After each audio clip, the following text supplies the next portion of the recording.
Back sometime in 2022, when I used to post RPG videos on my other channel, Degenerate J, which now I don't, I split that off and I do those here, we actually took a look, me and my wife Jill, at Fallout 3. Now, this is a game I've played multiple times, but it was her first time ever playing it, and I actually found this review that had been posted back then taken down, like a review in progress. And I thought it was kind of fun, because it was kind of fun to look back at what a first-time player playing Fallout 3 actually thought about the game. So I've gone through, I've re-edited the video to make it better in general, added music, graphics, things like that, so I hope you do enjoy, and I hope you'll check out the rest of the stuff on this channel. Thank you. I have played Fallout 3 a lot over the course of my life, but you never have. That's true. I've never played any of the Fallout games until I started playing them with you. And you played them a little bit out of order in terms of modern Fallout. We're going to kind of go back to some of the earlier stuff, but eventually we will Let's Play some of these games. That's our plan. You're playing through Fallout 3 for the very first time now. For added context, you actually did play through New Vegas first. So you have a bit of a different order take on things. You know what I mean? But I really liked New Vegas. You did. You loved that game. You said it was one of your favorites. And I kind of wanted to talk to you today about your experience playing Fallout 3 for the very first time. I really enjoyed the being born stuff and the beginning with, like, being in the vault and hearing about some of the brainwashing that was going on and meeting some of the people in the vault. But at the moment, we are halfway through... I imagine we're halfway through the game. We're about to go back into the vault again because Amada wants us to. But so far, nothing has culminated from that. We haven't seen anybody from the vault again except for our dad. And it just kind of felt like, to me, a little bit of a weird waste of time. What, Vault 101? Yeah, just like the beginning of the game was like a little bit of a weird lead-up and waste of time. Yeah, I always thought the point of Vault 101 was to kind of establish how things are not necessarily better underground. Mm-hmm. It was kind of to give you a bleak start, but make you want to explore the outside world by making that bleak start a little bit boring. Mm-hmm. And I thought I did a good job with that, but you're right. You know, you don't spend much time in Vault 101. You do go back there, which is something we're about to do, but it's not a major focus of the game. I will say, though, to me, Fallout 3 did a better job so far in actually showing some of the lunacy of the vaults. Mm-hmm. There's actually not as much focus on the vaults in New Vegas. That's true. There's a little bit. You go to a few. Mm-hmm. You do a little bit, and they are interesting. And there's a couple of crazy experiments in them. Yeah, and the spore stuff going on in the one vault and stuff like that.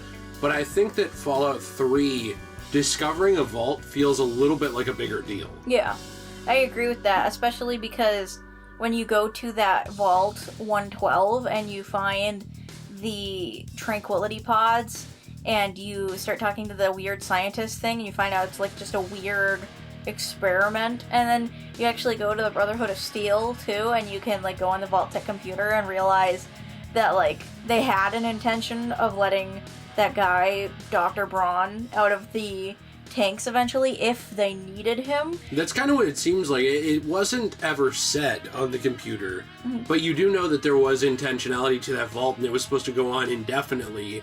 And one of the things the vault did was keep them alive indefinitely, essentially in suspended animation, but in the computer simulation too. I thought that was one of the most interesting experiments so far that I've come across. So far, what do you think about the comparison between this and New Vegas? I can't say anything about the DLCs for Fallout 3, but I am hoping that a few of them are better than a few of them for New Vegas. My favorites were the one in Zion and Dead Money, and I also liked Ulysses a lot, but the other ones I wasn't a huge fan of. So I'm hoping that the DLCs in Fallout 3 are better, but so far in terms of just like main story, I think that Fallout New Vegas was a bit better with making the exploring feel like you're doing it all on your own, but it's also a little bit more of like a path that you're supposed to go on, because like first you start going to that, like, first you end up in Good Springs, and then you start going to that other town where you try and fix up Eddie and meet him, and then I think you end up in Nipton, and you see a little bit of the Caesar's Legion, and then in Novak you find out a little bit about the weird robot that's following you around, and it's just kind of like, you're exploring however you want, but it's also like a little bit of a step-by-step slow burn into the extreme events that follow, and I think that game did a really good job with that, whereas Fallout 3 seems a little bit more lackluster with that. One of the things we noticed with Fallout 3 is that, especially early on, you're sort of just exploring, and there aren't very many rewards for your exploration. Mm-hmm. Because the wasteland is so much more barren, and it makes sense with the logic of, well, DC would have been hit harder. It makes certain areas a little boring, like especially early areas like Springvale School and the town around there and stuff. There's really nothing. I think some of the buildings are way too destroyed and there's not enough loot in some places. And I do wish that there was just a little bit more in some of those areas, because, like, yes, let's say that, like, some of the areas, like, in the main cities of DC got absolutely decimated, but they could have made a countryside that didn't get as decimated. Mm-hmm. You know, so I thought that would have been more interesting. However, I have really liked a lot of the locations we've been to so far. I wanted to say that I thought that it was interesting that when you get into the logistics of it, when you think about with the leveling up system for New Vegas, you can get up to level 50, but you only get a perk every other level, which means you would only get 25 perks. But in Fallout 3, you level up to level 30, and you get a perk every single level. So that means you'd actually technically get more perks than you would in New Vegas, which I thought was kind of interesting. Mm-hmm. However, some of the perks kind of seem like a waste if you don't know what you're doing or if you haven't played the game in a long time. For example, like, I'm sure that the intense training that we did in our game was helpful for us in the beginning, but it also kind of felt like a waste because I found out that there is a perk that just brings all of your specials to level 9 automatically once you get further in the game. That's true, but the problem is that if you're dealing with too low of specials early on, then you're going to have a lot of problems with other checks that you have to run through in the game. Mm-hmm. So it's kind of a pick and choose. Like, you wouldn't want to do intensive training, I don't think, all 10 times. Mm-hmm. But I do think that it's something that it helps you. Mm-hmm. It is interesting how the perk system works, because I kind of think that you can almost go God mode in Fallout 3. Even though in New Vegas there's some more powerful weapons, your perks and your abilities as a character are insanely strong in 3. Oh, okay. Because you can hit special on 10 on everything super easy. Mm-hmm. And really That's just true. have no issues with that while you're leveling up. And I don't think we hit special on 10 and everything in New Vegas. No, and also there's really no damage. The damage threshold is different, so you don't have different ammo types like hollow point bullets or armor piercing or anything like that. That's one thing I don't like as much about 3, is that I found there's a little bit less of a depth to some of the mechanics. That's something that actually kind of makes me sad, is the fact that there is so much depth and really interesting stuff in New Vegas. And I still think there's a lot of that depth and interesting stuff in Fallout 3, but those are the only 2 games in that specific style, because then when you get to Fallout 4, it changes styles, and then Fallout 76 is in a similar style to Fallout 4. So really, you only get Fallout 3 and Fallout New Vegas in that kind of original style after you get past the top-down games. And so it's like you only get 2 options there. I guess it kind of makes me sad that they're not continuing with that classic style as well, because I thought it was really interesting and I thought they could go more in depth with it if they wanted to. One thing I've really liked going back to it that I've realized, because New Vegas was a game I played through way more, it's that even though it is so decimated, and sometimes you're kind of complaining about, like, well, I wish there was more here, I wish there was more here, it makes finding stuff feel a bit more rewarding. Mm-hmm. Because when you find a good condition sniper rifle in the Capital Wasteland, that's a big deal. Yeah. You know, when you find a bunch of stim packs, that's kind of a bigger deal. Mm-hmm. Whereas in New Vegas, even though, yes, there's still a lot of stuff that's run down and still a lot of crap in the world, it feels much more like things are being kind of built back up, like there's a sense of society. Mm-hmm. Even in different places. You go over to the Legions area, there's a sense of Legion society, even if you don't like it.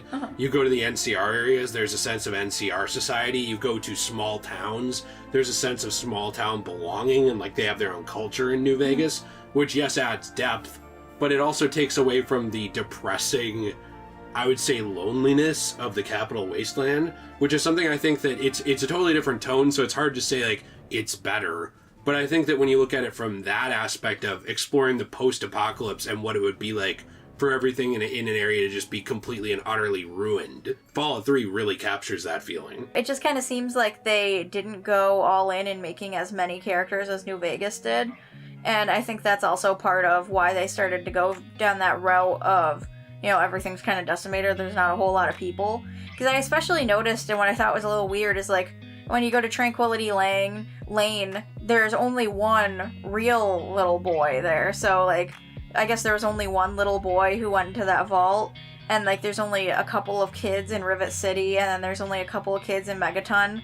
And it's like, well, how is the world going to repopulate if there's only, like, one kid per city, Well, yeah, and to be fair, that's always been a thing, though, with Bethesda. I mean, you look at Skyrim, there's not that many kids running around. That's true. Because they're characters you can't interact with very much, and Bethesda always makes it so you can't kill them. Mm-hmm. So it kind of seems to me like usually you're just expected to believe there's more kids somewhere else. Mm-hmm. There's also a bunch of kids in a settlement we haven't gone to yet. Mm-hmm. But my point that I'm getting to is I think that's more of a Bethesda thing than a Fallout 3 thing, just personally. Mm-hmm. Because I think a lot of times Bethesda would, even though they make huge games, they cut certain corners while making them to kind of avoid certain logical issues. Like, if we put too many kids here, someone's going to want to shoot them. That's so true. We don't. Yeah, but I don't know. I really like Fallout 3. I've really enjoyed one thing more than New Vegas that I've enjoyed is karma. Me too. I actually feel like there's a point to the karma system. Fallout New Vegas, I liked the karma system, and I've talked about that. I think that you have to view the karma system in New Vegas as a combination with the reputation system. And I have my own thing to say about that, too, because I wish Fallout 3 had settlement reputations or reputation with the Brotherhood of Steel and the Enclave and stuff, so I wish they had that. But I do think that there's more choices that make a little bit more sense as far as good and evil, like blowing up Megaton. That kind of stuff, and totally changing certain things in the game when you do it, like destroying Megaton, then you get a house in Tenpenny Tower. And then certain people not wanting to be your friend and stuff, too. Right, or even coming after you for something that you did. I think that that's actually interesting because it does feel a little bit more like there is less focus on the moral grays and a little more focus on black and white morality.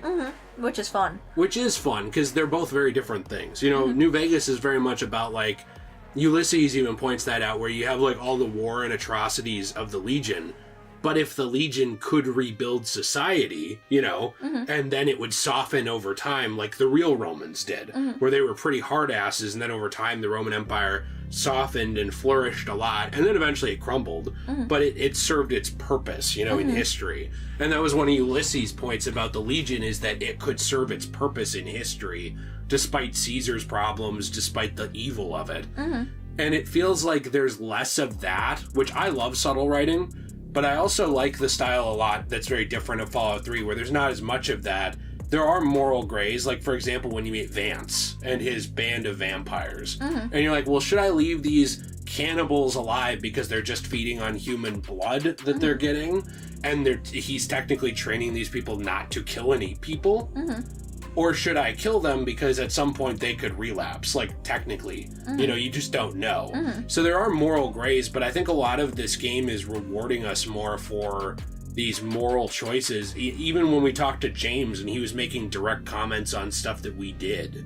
Or the radio with Galaxy News Radio. Yeah, I wish there was something more like that in New Vegas where they talked about some of the stuff you did that I thought was really interesting. One of the other things that I really like about the game is I really liked having, like, a dad, if that makes sense. Like, having that kind of sense of somebody that our character knows and really cares about. And I did think a little bit too far into the vault stuff and asked a little too many questions of, like, well, if your vault person saw pictures of their mom, wouldn't they think, hey, why isn't their mom in the vault, if they were led to believe that their mom grew up in the vault too? And, like, if they talk to people about their mom in the vault, wouldn't those people be like, oh, we never heard of her because they never met her because she was never in the vault and stuff like that? Like, I asked a little bit too many questions about that, but I did really enjoy having that kind of sense of family with James. And I thought it was a little bit too rushed when they killed him off. I kind of felt like they could have drawn that out and made it a little bit more dramatic, because you really only see him again for a total gameplay time of, like, maybe less than 20 minutes. And I kind of found that to be very short and sad, especially after they made it, like, such a huge deal that your character needs to find her dad. Like, it's the biggest deal to her of all time, and then you only hang out with him for a little while, and it doesn't seem like she's really all that torn up about his death. Well, especially when you play the game like we did, and like I think they expect you to play where you're doing side stuff in the middle. Mm-hmm. You know, when you're doing that too, there's even longer drawn out of, I need to find my father. Yeah. Because you're off also doing other stuff. Yeah. But it also wouldn't make sense to just do the entire main quest and then do all the side stuff and not do any of it during. So I agree with you. I was going to ask you a question about this. I think that overall, the companions and factions in Fallout New Vegas are more interesting to me because of the moral grays and because of how those characters interact with each other. I want to know your thoughts on the main, I guess, faction we've been working with, which is the Brotherhood, in Fallout 3 specifically. They actually kind of make me a little bit sad because I really like the Brotherhood in Fallout 3, but they are not like that in any other game. You know, they're not as kind and they're not as concerned with civilians and keeping people alive, and that's something that I really value as a person, and that's why I really like the Brotherhood in this game. So it just kind of makes me sad that they never really continued with that kind of interesting take on parts of the Brotherhood in other games, or at least they haven't yet. I was kind of hoping they'd have something like that in 76 at some point, but we haven't really played too much around with the Brotherhood in that game. I actually really liked in Fallout 3, both now and in my previous playthroughs, like how different the Brotherhood is there, because they're not just these douchebags who want to take all the tech, which is fine in some games, but it seems like the Brotherhood of Steel writing is pretty stagnant in most games, and then very different in 3, and almost more interesting because it's so different to me. And to me, it also kind of seems like a little bit silly in some of their motivations, because I understand that they're trying to take all of the technology to prevent another nuclear war, but A, it's too early for that. People wouldn't really be able to start a nuclear war because they don't even have contact with other countries at this point. And B, technology was a huge part of how people were able to survive. And now that there's like almost no people alive anymore, don't you want to help save the people that are currently alive and try to indoctrinate them into your club so that way they understand your morals and what you're doing and keep them alive? Instead of just saying, okay, everybody fend for yourself, we're just gonna take the tech and, like, fuck off. Well, then that's kind of a big thing in New Vegas, too. You kind of hear Ulysses having that debate as well with, I believe, Christine. Or it was Christine, right? It was Veronica, I thought. No, the woman who ended up having her head shaved and... Oh, that was Christine, yeah. Losing her vocal cords, yeah. So you kind of hear those debates, like, they do happen. There are a lot of people who disagree with the Brotherhood. One of the problems I have, though, with the Brotherhood, not to make this whole thing about the Brotherhood, is especially in 4, you kind of see the Brotherhood roll up and they almost go, like, dictator. Like, they're like, we're here. They bring an airship, like a warship. And they're like, we're here. We've got guns. We've got power armor. We're doing our mission here. They just show up. I understand that version of the Brotherhood. I still think they're interesting. And there are still good people in that system. But I really like that faction in this game, even compared to New Vegas, because they were more fundamentalist in New Vegas, but I kind of find them to be a little more boring when they're fundamentalist. They're just a little less interesting to me. I also find parts of them to be a little bit hypocritical, because if they're, like, walking around with a big gun and saying, it's my way or the highway, then isn't that just using technology to hurt people, just like how they said they didn't want to have people use technology to hurt people anymore? Well, that's the thing, is they always have like a reasoning example of why it's not, because they know what's best for people. And it's a dangerous line of thought too, and that's one of the reasons why Lions broke away. I don't want to make this whole thing about the Brotherhood. I just think it's a fascinating topic because it's such a different faction in 3. The point I'm getting at is there's some really unique ideas in this game that you don't really see again, even from the Bethesda games themselves later on, like 4 and 76, that I think it's too bad. And I really did like the skill system. Something you and I talked about with this compared to 76 is the leveling up skills by number.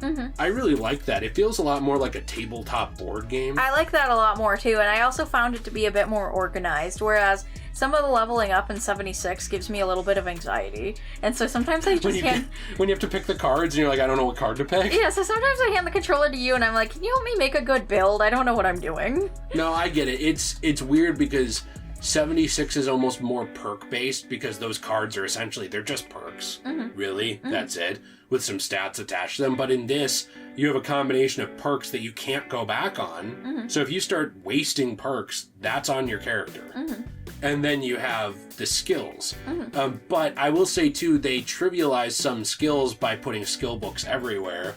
But also, after playing New Vegas, where there weren't that many skill books, I was ecstatic to see skill books That's everywhere. true. It was very rewarding and I was fun. like, thank God. Because, like, that's one of those things in the world that actually does make it worth exploring. I do think they should have had a little bit of a balance, though. I think New Vegas should have had a couple more, and maybe Fallout 3 could have had a couple less. Yeah, I agree.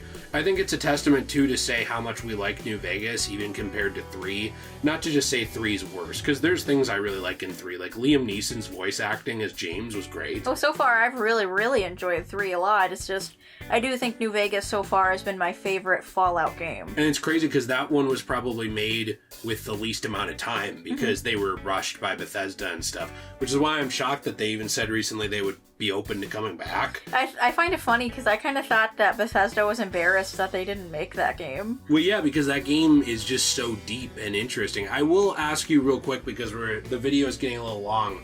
Is there anything else you want to talk about, or anything that's been kind of your favorite thing? Because I think we did a little too much. Well, New Vegas is better in this way, because we just New Vegas is my favorite video game of all time. Well, one thing that I really enjoyed about Fallout 3 so far is Moira Brown. I loved doing... Everyone hates her, so I like that you like her. I loved doing all of her quests and doing the Wasteland Survival Guide. I thought it was really fun. And I like that when you end up playing New Vegas, you actually see some of the Wasteland Survival Guides around. Yeah, that's because she really distributed neat. them. Yeah. I thought it was really awesome that kind of just like carried over and like you actually did kind of make a difference. And I also just find Moira Brown to be cool and fun, and I like her a lot. I think she's nice. And I kind of wish that, like, we could marry her. Okay, well, that's interesting. I will say I'm a little bit disappointed, because you told me there's no same-sex relationships in Fallout 3. You could sleep with Nova, but that's it. Yeah, and I'm a little bit disappointed about that, because you can have same-sex relationships in New Vegas, can't you? And I think it was just something that was kind of overlooked, because if you look at the time... even in real life, I don't think gay marriage was legalized yet in the United States. That's true. So I think, it wasn't legalized until 2015. So I think it was just something where people didn't really think about it, as odd as that might sound, like for overlooking stuff. But, you know, it's hard because there's so much stuff I like about this game, and so much stuff I could say. I'm trying not to hijack the conversation from you because you're the first-time player. Is there anything you hope to see in the rest of the game? I'm really hoping to see more of why the Enclave is like that. And I'm hoping to get a little bit more of an explanation as to why the Commonwealth was so upset about their android. That'll be a little bit more in 4. Oh, okay, that makes sense. And, I'm not really entirely sure what else I'm looking forward to other than just hopefully enjoying the game and really liking the rest of the story. Yeah. I do find it fun when you are playing games that you are supposed to be playing pretty much as yourself in, that you should be able to be anybody, you know? Because, like, they let you choose from all of these different characters. Like, you could be a black man, you could be, like, an Asian person, you know, you could be all these different things, but you can't be gay.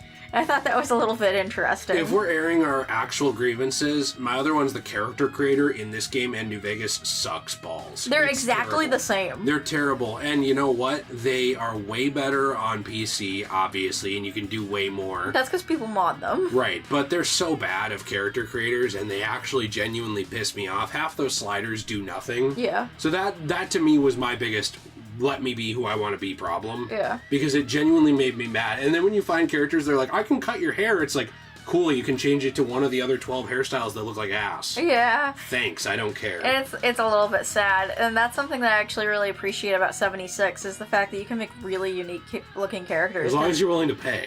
That's true, I guess. But, I mean, you didn't have to pay for her facial structure. Like, I made your character look really cool, and then I made my character kind of look like this cute little cat girl that we saw on TikTok that I thought was hot. My final statement is the one thing I love about this game so much is the feeling of, like, hopelessness, as sad as that sounds, and, like, depression. As, like, you're walking around, it's like, this place is ruined.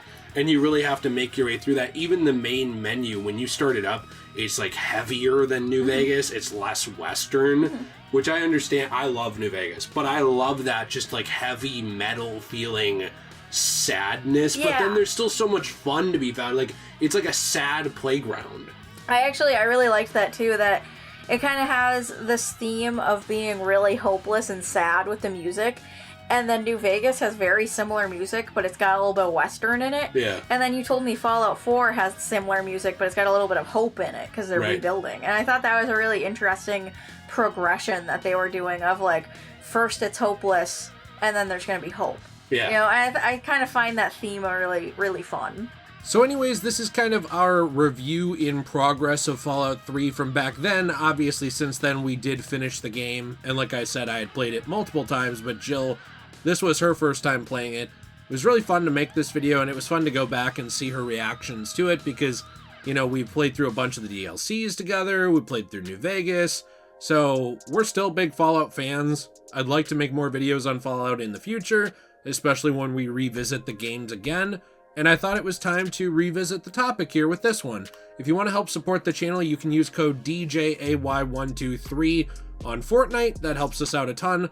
Otherwise, you could check out our store, cosmobunny.shop, where we have coasters, keychains, trays, and more made from recycled paper from comics, manga, magazines, and more. Now, these are from damaged paper, so say there's a book that's been damaged, it's gone through the ringer completely. A lot of people, they'd throw it in the trash. It would end up in a landfill. Not us. What we do is we take that, save some of that paper, turn it into a transformative new art through a new medium, and then recycle the rest. Discount code DJAY123 will get you 10% off your first purchase over there on our store. Have a fantastic day, and as always, everyone, stay shway.